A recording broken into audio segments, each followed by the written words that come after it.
Sherry, there's a lot said about becoming an attraction agent, but to become an attraction agent, that requires a lot of profile marketing.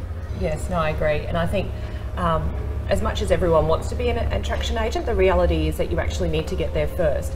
So I think, the first thing you need to do is actually just build up that, I guess, that profile by hard work and by creating, raving mad fans. And then once you've got raving mad fans and they start to give you referrals and then it all starts to come together, and then you start to make money so that you can actually, post on the internet and those sorts of things. So is it like building blocks? You just start with one, you make the best thing, you do the best you can with that, then you build on it? Yes, and I think people look at, what they want to do in a year. I don't look at it that way. I'm actually very focused on 3 months, and I use each individual property, I guess, as you talk about, as a block to actually get to the next step, to get to the next step, to get to the next step. So it is very, very specific.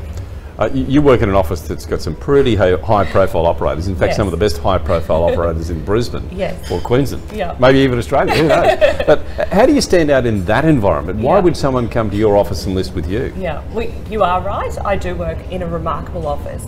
And if I may, that's probably one of the reasons why I want to work there, because I actually want to be in an environment where people want to be the best at their craft, and we all want to have that high-performance mentality.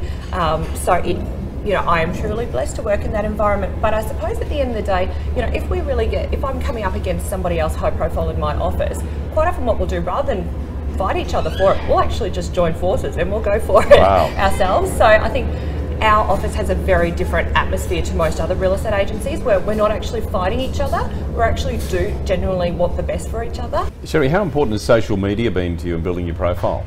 Well, that's really been a foundation, I suppose, to my business.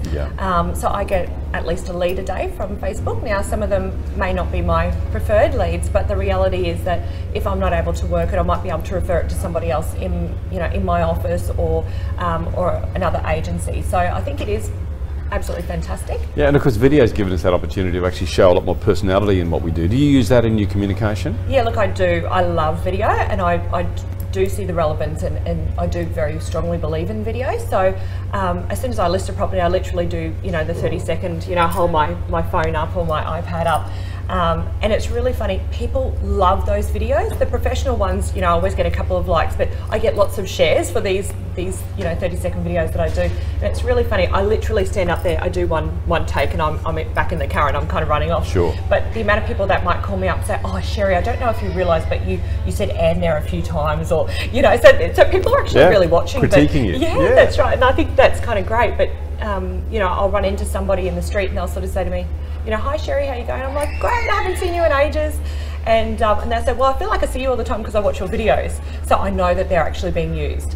One of the property that I sold earlier this year, the video was actually shared and I got an offer from somebody else's database, I suppose, on Facebook, which is powerful. You use video also for seller feedback, don't you? Yes, I do. So as soon as I finish an open home, I do send a video to my buyers, but I also do send one to sellers as well, because then I'm in the car, they're dying to find out what happened at the open home, and I don't necessarily have a moment to give them a call at that time. Sometimes, I might need to call somebody hot back from an open home 1 or 2 before, but they know that I'm going to get back to them that day, but they've got an immediate response ready to go. Those videos you do for buyers who come to open homes, are they done for every individual buyer?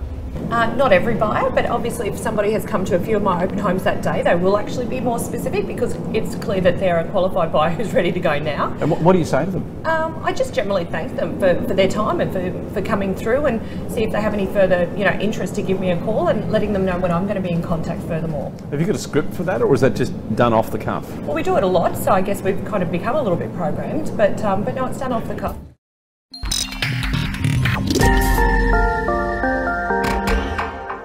Hello and welcome to this week's auction news. And Geoff White tells us that auction numbers are significantly down on last year. What does it all mean? Geoff back in just a moment to tell us.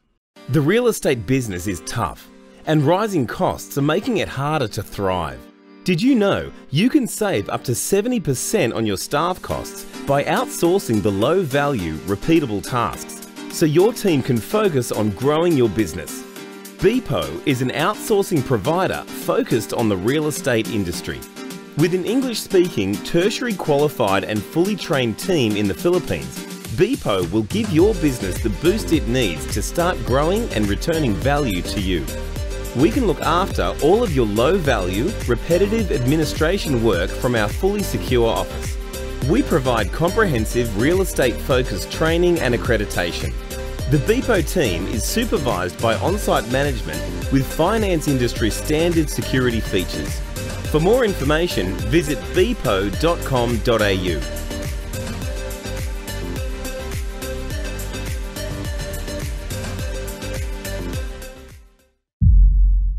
Hi, and welcome back to the show, and a big welcome to Geoff White from CoreLogic. G'day, Geoff. How you doing? G'day, Kevin. Yeah, you're saying auction numbers are significantly down on last year. Let's bring up the auction numbers and clearance rates to start with. Talk us through this one, mate. Yes, the total number of auctions is 1,894 auctions, which is about a long way down on last year. Almost 50%, isn't it? Yeah, that's right. So, and I'm not sort of hung up on that. We know the market's changed and that sort of thing, but we're up on last week because Melbourne and some of the capitals don't have long weekends like they did last week. But this week, 1894, weighted average of 56.1%. So that's pretty good. We've seen it lower than that previously, but this year that's a good result so far. So Sydney's the standout performer this week with 63.1% from 634 auctions. That's a very good preliminary clearance rate. We expect that to come back by the time of the final clearance rate, but that's topped the list this week. Melbourne bounced back in terms of auction numbers from a long weekend last week with 943 auctions and a preliminary clearance of 53.7. So that's holding pretty steady at the moment. Very similar preliminary clearance rate compared to last week, and yet we had a lot more auctions, so that's a good sign. Brisbane's even looking better this week, Kevin. You'd be excited about this one, 43.3 from 104 auctions, so that's up a little bit, obviously under the 50%, but an improvement for Brisbane. Adelaide is a steady performer, I think. It's showing to be. Week after week. It is, that's right, exactly. So 105 auctions, 54.8. Perth's even rebounded a little bit this week with 45.5 from 27. And Canberra, we had a tough week last week, you'll recall, bounced back with 55.4 from 75 auctions. So overall, quite a good weekend and hence a good weighted average this week. Just a comment from me, if I may, Geoff. Love to get your feedback on this too. With a weighted average, and I might mention here too, something that we should have mentioned earlier is that the results we give you reflect the full week. It's not just the weekend. I think it's pretty important because that, there are a lot of midweek auctions that happen all around Australia too. So we make sure that we bring you all those, not just the weekend results. So if you're seeing a bit of variation in some reporting, that could be why, but we try to give you the most accurate reporting over a full week. I just want to make a comment, Geoff, if I may, about the weighted average clearance rate. Given the fact that the number of offerings is dramatically down on last year, we talked about 50%. For me, it highlights just how low buyer demand is, because if the buyer demand was really high, we'd be seeing a very high clearance rate off the back of low auction numbers. Yeah, that's right. So we know that the numbers are down, and correspondingly the buyer or bidders, interested parties, is down. So when you've got clearance rates down at these sorts of levels compared to what they were 2 or 3 years ago, the activity is down, and that's very characteristic. But I'm still not losing sight of the fact that it's better than it was at the end of last year. So and we had reasonable numbers last year as well, and yet we've still got this is still hovering closer to 2,000. I still think the results of this lack of buyer enthusiasm has a lot to do with a lot of negative reporting as we head towards an election. There is a lot of reporting about crashing markets and so on, and that sort of dampens enthusiasm for buyers. But I still hold confidence that the market is showing signs of not so much bouncing back, but it's quite resilient.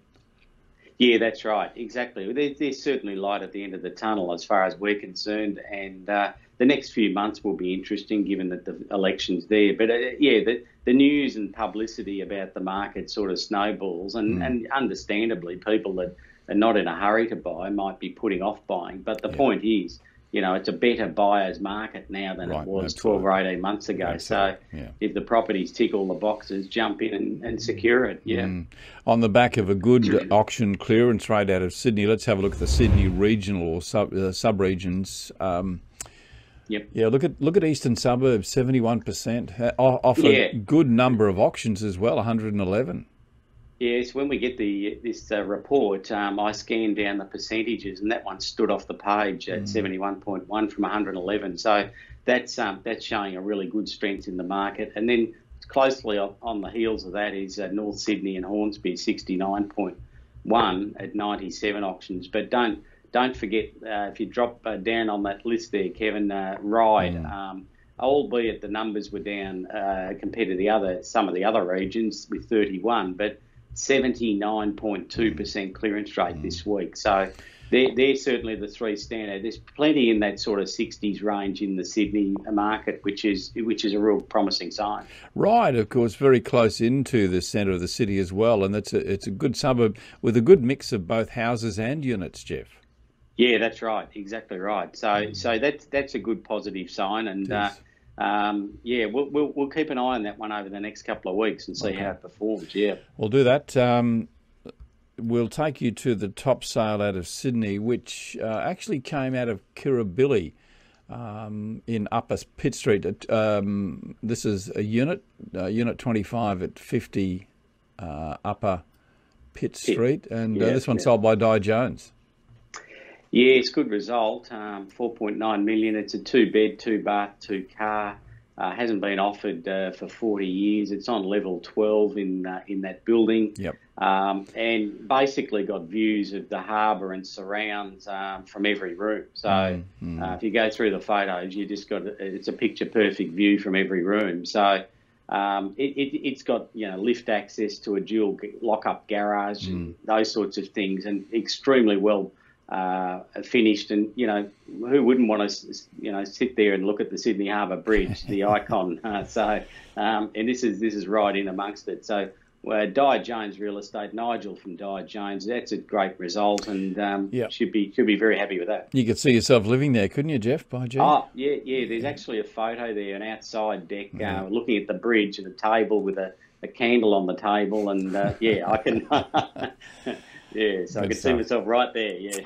All right, well, the other results out of Melbourne, Brisbane and Adelaide, as you're going to see, it's all about acreage. It's all about lots and lots of land. We'll take you to those sales in a moment. But before we do, let's have a look at the Melbourne sub-regional results.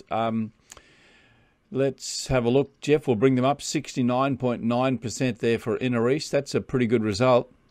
Yep. Yeah, that's interesting, isn't it? There's been, as we see the auction numbers lift, you can see some of those sub-regions are plus 100 auctions, and pretty much, all of them are 50 or thereabouts or better.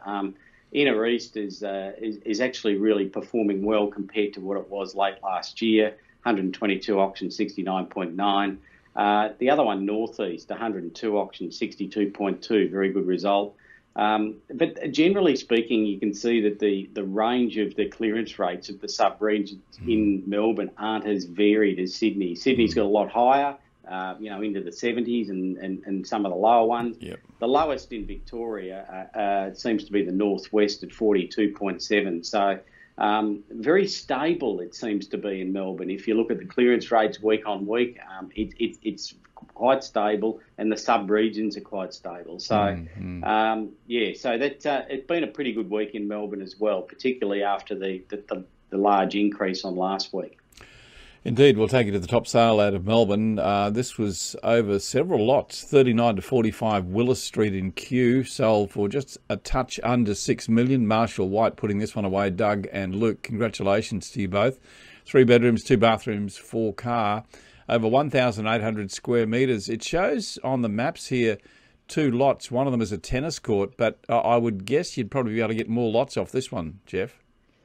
Yes, it appears to be two separate titles, but it's got 4 street addresses. Yes. So if you're able to develop this, as I think you might be able to, you could utilise the 4 street addresses. So it's land with this one, and either build obviously a very large, beautiful single residence, or perhaps some luxury townhouses, or possibly even some apartments, subject to the council approval. But a particularly great location in that Studley Park vicinity, sort of not far from the Yarra River. Very high sought after location, and Doug McLaughlin's been around a bit, and I say that in a very good way. And I'm sure he won't mind you saying that. I'm sure he's engineered a great sale here, and congratulations to him and Luke. Yeah, well done. Good on you guys. So we're going to come back in just a moment, give you the top sales out of Brisbane and Adelaide, and also the rolling averages. How are we performing? We'll be back with Geoff White from CoreLogic in just a moment. The real estate business is tough, and rising costs are making it harder to thrive. Did you know you can save up to 70% on your staff costs by outsourcing the low-value, repeatable tasks, so your team can focus on growing your business? Beepo is an outsourcing provider focused on the real estate industry. With an English-speaking, tertiary qualified and fully trained team in the Philippines, Beepo will give your business the boost it needs to start growing and returning value to you. We can look after all of your low-value, repetitive administration work from our fully secure office. We provide comprehensive real estate-focused training and accreditation. The Beepo team is supervised by on-site management with finance industry standard security features. For more information, visit beepo.com.au.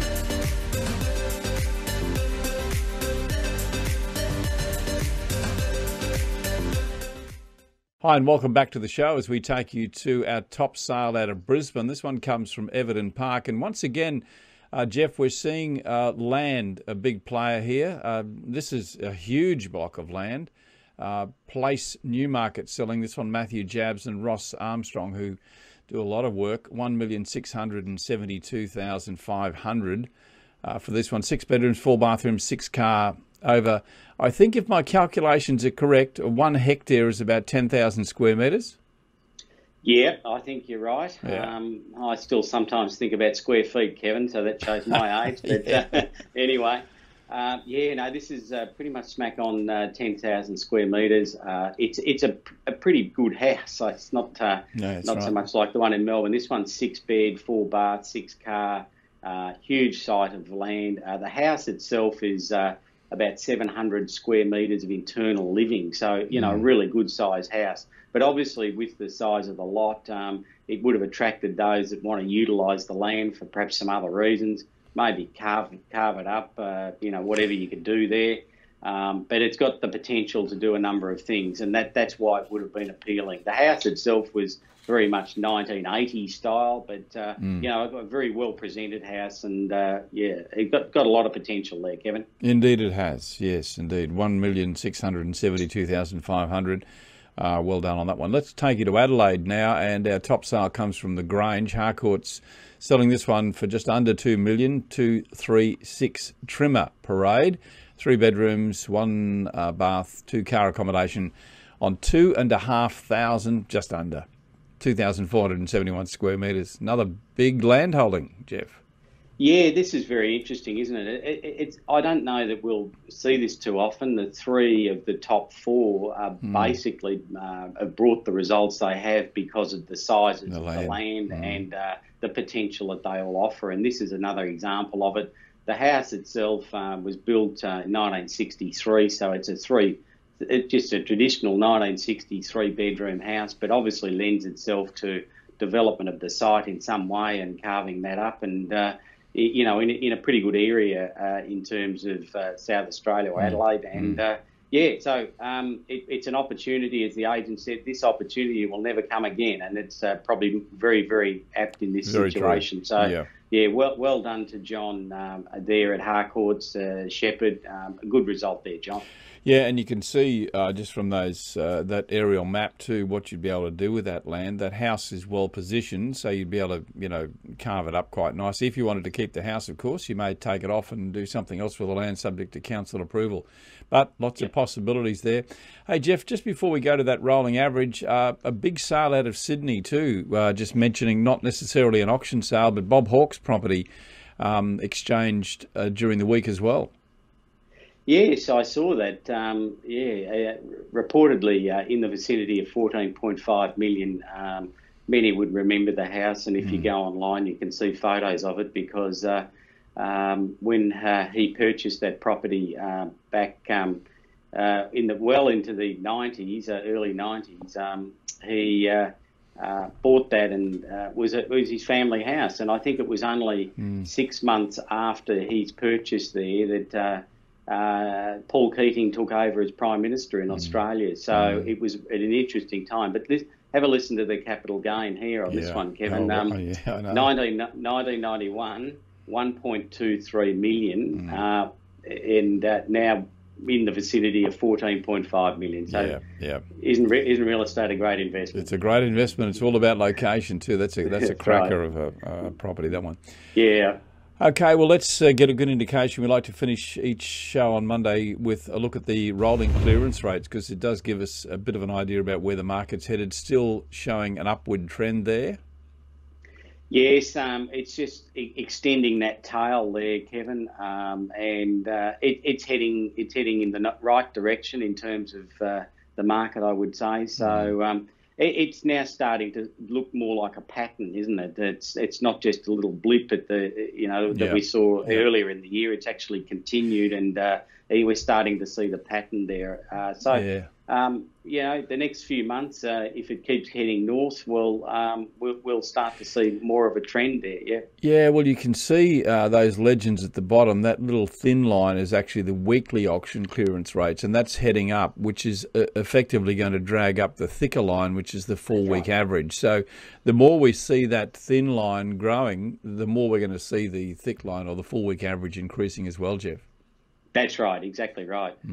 It'll be very interesting as we go through autumn. There's usually some interruptions in autumn, Easter, and that's sort of people don't like to auction obviously then, but and people either like to sell it before or after Easter. Yep. Then obviously a federal election. And traditionally stock levels tend to be less during the winter months, particularly in the colder states. So it'll be very interesting just to see where this all lands, yes.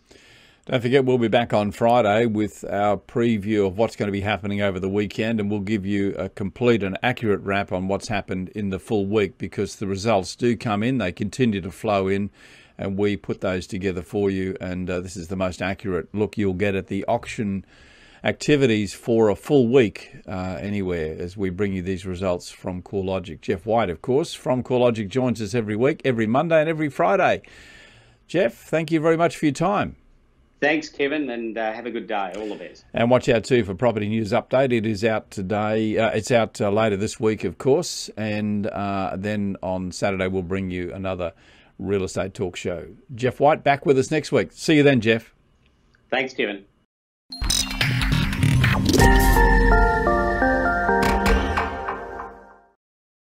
Hello once again, nice to be back with you. Well, if you're a real estate agent and you want something that's will become a great listing magnet, or if you are a property owner and you want your agent to use the latest technology to make your property jump out at buyers, then strap yourself in for this conversation. I'm about to introduce to you the newest way to introduce a buyer to a property. In fact, I'm going to go so far as to say this could replace open homes. Andrew Nichols is the brains behind iSpy 360. Andrew, welcome to the show. Thanks for your time. My pleasure. Thank you for hosting me. Andrew, let me explain firstly, before we dig into the detail, I'll just explain what iSpy 360 is all about from my perspective. All an agent has to do is upload panoramic photographs to any 360 camera, and we'll tell you and give you some examples in this broadcast as well. Send it off to iSpy 360 and create your own 360 virtual tour. You can do it in minutes. I've seen it happen. Yeah. Instantly publish it for anyone in the world to see, whether it be on the web, mobile, on your tablet, or virtual reality. From there, you can then join one or more buyers or people who you're working with inside a virtual tour. That's not all, because all those people can then see each other and they can talk and have a conversation. This is a virtual open home. So congratulations, Andrew. I think this is exciting. I know that a few people in our part of the world are already using it, but I predict this is going to become a phenomenal tool for agents to market properties. There are so many features inside, Andrew, and I want to go through as many as we can in this broadcast. But can you just firstly tell me about iSpy Live? Yeah, so iSpy Live is a feature that we have built into the platform. And the premise for building iSpy Live was, if we look at the UK market, for example, about 750 million a year is spent on basically viewings. The cost of viewings, going to the viewings, et cetera, and the overheads associated with that. And the feedback we're getting based on the research, about 70 to 90% of those viewings didn't lead to a direct sale of that property. So that's a hell of a lot of wasted money. So the fact that the world we live in now is very mobile centric, everyone expects to do everything on the mobile phone. We thought, how can we take viewings to the mobile phone as well, and tablets? So we built iSpy Live, and the simplest way of explaining it, if you imagine a 360 virtual tour with Skype or FaceTime embedded in the tour that will allow multiple users to join that session, not just one person. So the essence of it is that a customer can connect with the agent wherever they are in the world on any device and be taken around one or multiple properties.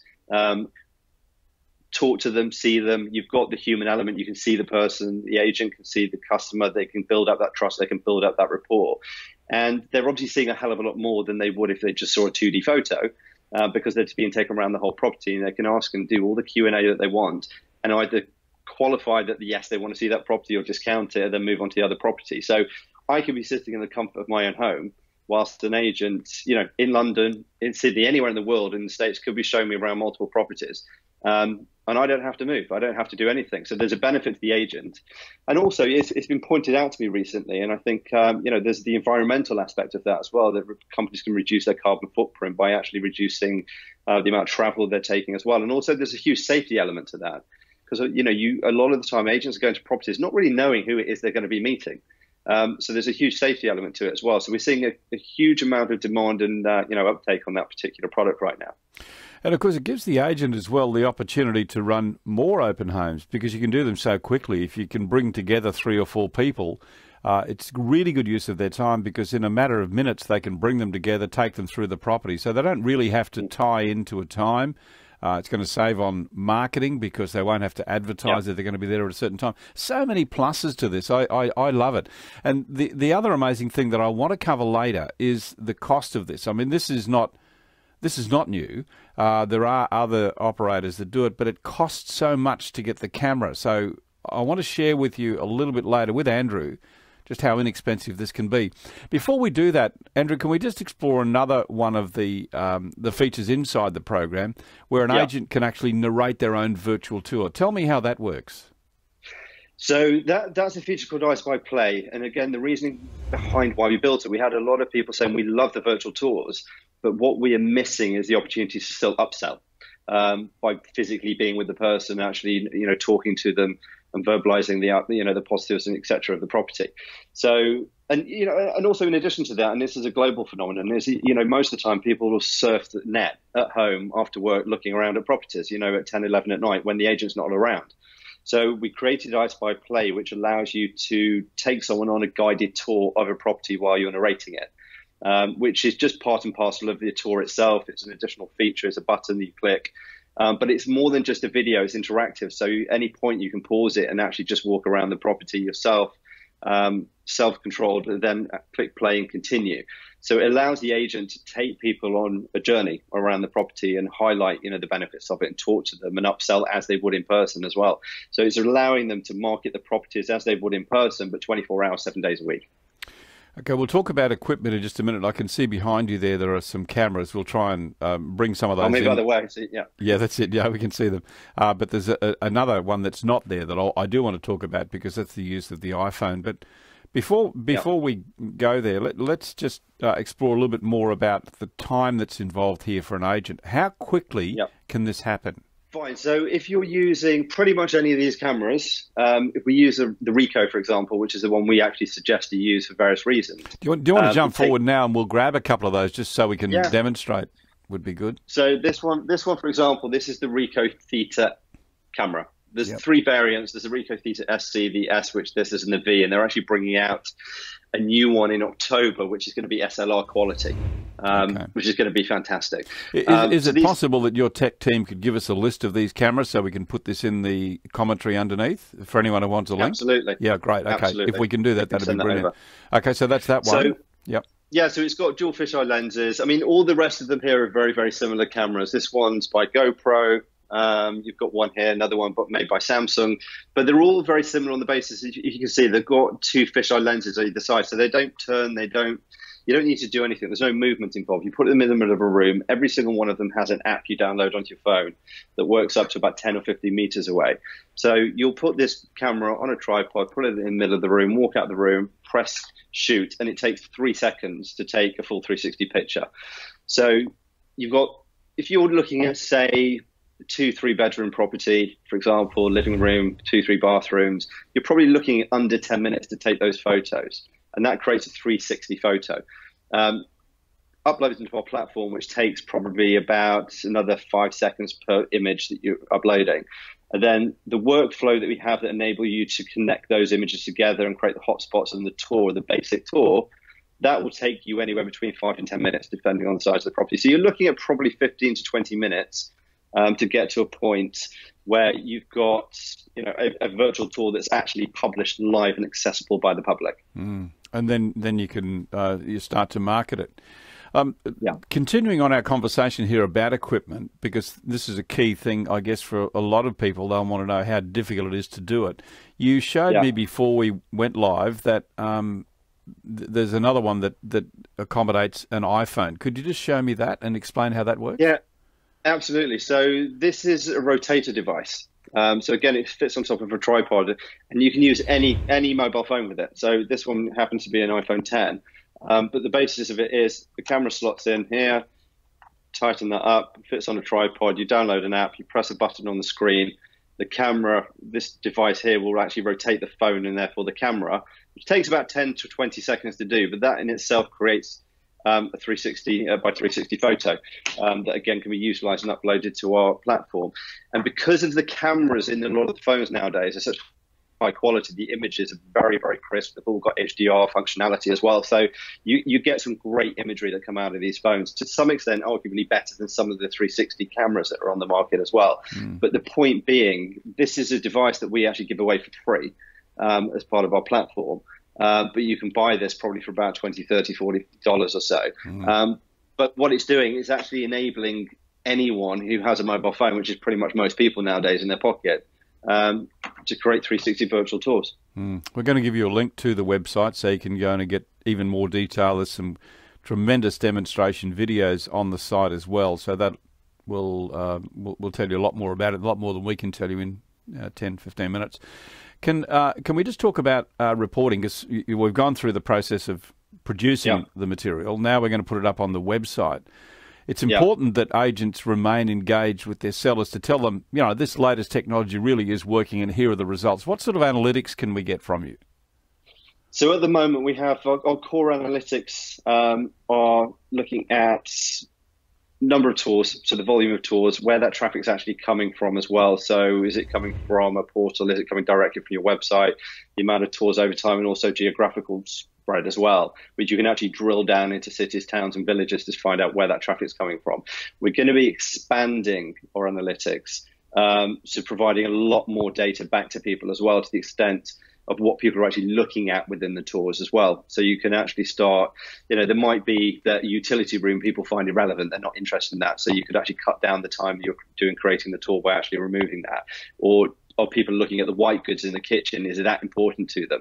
So it's an example of, we're going to start building out the analytics more as well, and we're starting to collate a lot of data, and that big, that data, we want to actually just transform that into meaningful information to our customers. Yeah, wonderful. Now, before we go to the price, there's one other development that's coming on stream soon, which is also very exciting, and it's great use of the material that the agents produced, and that's the floor plan. Tell me about that, and maybe we can even show a video as we're doing it. Just, I know it's only in demo mode, but maybe we can do that as well. Tell me about the plans. So the floor plan system, right now, it's we're going to be launching in about 3 or 4 weeks' time. But once you've actually created the tour, our system will then, utilizing the actual structure of each room, create a floor plan with measurements. And at the moment, we're up to about 98% accuracy on the measurements. So it will create a 2D floor plan for you automatically from the system. On top of that, it's going to create a 3D model as well. So a doll's house, in effect. But it will be using the imagery that you'll probably see in the example, but it's going to be taking the imagery that you've taken with the camera, whether it's your mobile phone or a 360 camera, and actually putting that as a texture into the actual 3D model as well. So that's just going to be standard output. Now, there is a slight manual element to that, but it's very, very simple to do. But where we are moving forwards regarding our product roadmap now is full automation of our entire platform. So there'll be no manual elements to the platform within the next 12 months. And what that actually means in reality is that as an agent, you will go in, put a camera in each of the rooms, or your mobile phone in each of the rooms, take the photos, press submit. And by the time you're back in the car, you'll have a link, and that link will include the 360 virtual toilet that connected all the rooms together, 2D floor plan, 3D model. And all you'll actually have to do is do the pre-recording for iSpy Live with iSpy Play, with the voice, and that's pretty much it. So we want to just remove any obstacle, any manual input that's required, just to make this complete no-brainer for people, to really future-proof, be able to future-proof their own product, their own business. Okay, bottom line, Andrew, here it comes, the big moment for you. How much? How much? Fine. So I'm going to do US dollars. Yeah, that's fine. But we're looking at, we've got 3 main categories. We've got iSpy Starter, iSpy Advanced, and iSpy Pro packages. Each of them have slightly differing levels, but the basis of it is it's about how many active tours that you want to have running concurrently at any one point in time. And that, with iSpy Starter, starts at 3, and iSpy Pro packages range up to 125. Beyond that, it's really kind of an enterprise level deal. But for iSpy Starter, and that's at 3 tours at any one point in time, and that includes iSpy Live, iSpy Play as well. That's $13.99. Moving up to 125, you're looking at about $99 per month. So what that means, in reality, you're looking at about 99 cents per property per month to include all the products and features that we've spoken about so far. Now, you mentioned active properties, so that's active at that point in time. It's not over that year, is it? No, so it's published. So what that means is if I'm on iSpy 10, that means I can have 10 tours published concurrently. So if I'm doing a rental and I've got 10 published, if I want to add an 11th, I'd have to upgrade to the next level. But if I rented that property out, I won't have to ever delete it. I would just unpublish it, take me back down to 9, freeing up 1 space, but that property would be there to enable me to publish it again in the future. Yeah, and that's a big plus. I mean, we talk about active properties, not total number of properties. So I think there's some very good points there. So cost effectively, very easy to get in, extremely easy to run it, and not expensive to maintain it. So it ticks all the boxes for me, Andrew. I can tell you that. I reckon this is just phenomenal. Thank you. So what we're trying to put some great technology in the hands of everyone that's affordable and easy for them to do. There's other products out there. If you look at any sort of tech that's come out, generally it starts off very expensive. It's in the hands of super users or people with lots and lots of cash, and we're trying to basically make this sort of product accessible to the masses.